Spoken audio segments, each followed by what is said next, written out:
मैले क्या साथीहरू एउटा नबुझेको कुरा है कस्तो भनेदेखि अहिले यो जुन कन्ट्रोभर्सी चलिरहेछ नि राधिका दासी र वेदिकाको होइन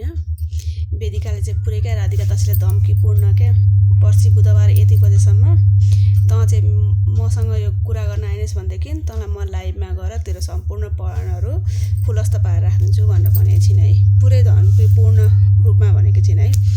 वेदिका बहिनी तपाईँ कहाँको ठुलो मान्छे को हो तपाईँ कानुन हो अदालत हो तपाईँ हो को खुले आम होइन तपाईँसँग ठिक छ प्रमाण छ तपाईँले पहिले सुरुमा जुन काम गर्नुभएको थियो नि एकदम राम्रो गर्नुभएको थियो 100% सपोर्ट थियो तपाईँलाई ढोङ्गीहरूको पर्दाफास गर्न खोजिरहनु भएको थियो होइन तपाईँले त्यो गर्दा गर्दै तपाईँ यति उत्साहित हुनुभयो कि तपाईँले सबैलाई त्यहाँ ल्याएर मुस्न खोज्नुभयो क्या सबैलाई नै होइन अब तपाईँले अहिले राधिका दासीलाई उहाँको निजी जीवनभित्र पसेर है उहाँको निजी जीवनभित्र पसेर त्यसलाई शुद्ध मिडियामा ल्याउनु खोज्नुभएको छ कि अघोषित श्रीमान भन्नुभयो है प्रमाणित गर्न सक्नुहुन्छ प्रमाणित गर्न सक्नुहुन्छ नि त्यो प्रमाण लिएर तपाईँ अदालत जानुहोस् क्या अदालत जानुहोस् अदालत हो सबैभन्दा ठुलो लाइभमा होइन लाइभमा बसेर भ्युज कमाउनको लागि तपाईँको लागि सजिलो होला त्यो कुरो होइन मान्छेको इज्जत हो क्या अदालत जानुहोस् न तपाईँसँग प्रमाण छ भने त्यो लिएर अदालत जानुहोस् यो टिकटकमा लाइभ बसेर फेसबुकमा हालेर होइन केही उखाड्नेवाला छैन तपाईँले केही नै गर्न सक्नुहुन्न क्या तपाईँ एउटा पढे लेखेको मान्छे भन्नुहुन्छ है तपाईँ आफै पनि त अहिले भर्खर 22 वर्षको हुनुहुन्छ 5 वर्ष अगाडिदेखि रिलेसनसिपमा रहनुभएको भनेर तपाईँले आफै भन्नुभएको छ 5 वर्ष अगाडिदेखि मेरो बोयफ्रेन्ड हो भनेर भन्नुभएको होइन अनि तपाईँ आफू चाहिँ त्यसरी बोल्ने होइन जसलाई जे मन लाग्यो त्यही बोलिदिने पुरै धम्कीपूर्ण अनि वेदिका बहिनी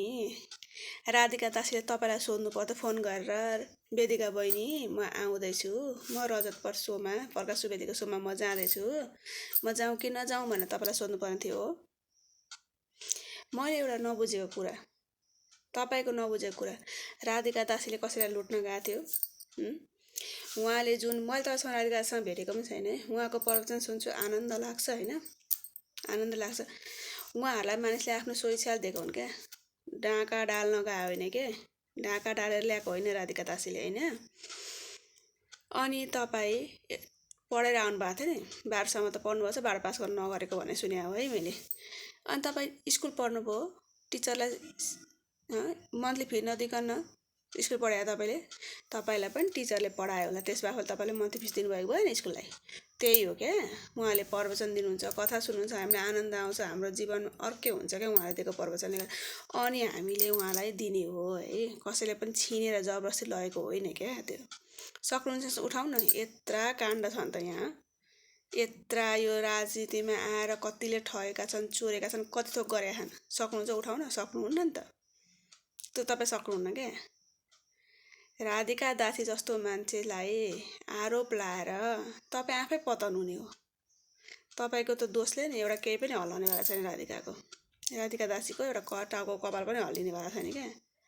उहाँको बोली वचन हेर्नु कति आनन्दको छ अनि तपाईँको बोली हेर्नु तपाईँको वचन हेर्नु कस्तो छ तपाईँको बोली वचन मान्छेलाई सुन्दा पनि इरिटेट लाग्ने खालको बोली छ क्या तपाईँ चाहिँ अब कस्तो भन्दिनु हो मलाई त 2-4 जना राम्रो भन्दै मैले जे गर्दा पनि हुन्छ होइन अब लाइभमा आएर उहाँलाई धम्की दिने तपाईँलाई भेट्नु पर्ने तपाईँ को हो जानुहोस् त अदालत निकाल्नुहोस् प्रुफ अनि त्यो प्रुफ सही भएन भने अनि राधिका दासीले हुन तपाईँ जस्तो तल गिरेर त उहाँ गर्नुहुन्न होला होइन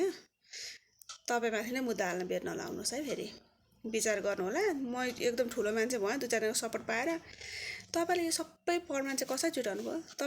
तपाईँलाई कसैले नदिकन तपाईँसँग यो प्रमाण कहाँबाट आएर राधिका बहिनी छ भने अदालत जानुहोस् देखाउनुहोस् प्रमाण छैन भनेदेखि चुप्प लाएर बस्ने है